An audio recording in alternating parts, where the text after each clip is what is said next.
新闻头记生来看，今日饭店店外一个国道1号彰化路段，一只半日吉啦，这驾驶若像是细心冲启动护栏并车，这护栏的安门头角甲车的零件，搁落落下骹的平面道路着火。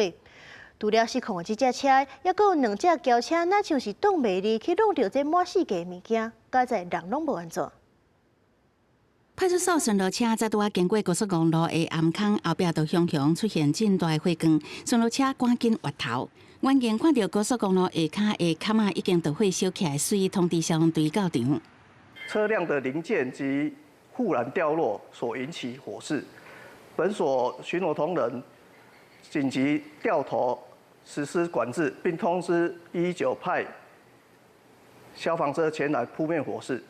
警方发现山坪一道火是因为顶悬的国道发生车祸。13分钟晚尾1点，一台半连接车经过国道1号上北204.3公里的彰化路段，幸好驾驶好亲像细神，结果半连接车煞失去控制，去压着外边的护栏，到尾规台车速并车，搁甲2个车道占掉的。迎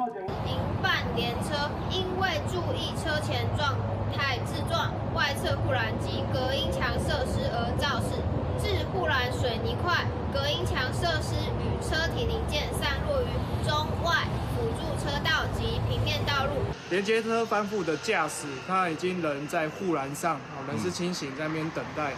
半连接车并车了后，零件甲碎片散归涂骹，甚至喷去国道下骹的平面道路，也造成国道2台自用小客车受损。好在在除了半连接车驾驶受到轻伤以外，无造成其他人员伤亡。这个路段一直到透早4点41分才摆渡车祸的状况，全线搁再通行。车祸原因警方爱搁查。记者采访报道。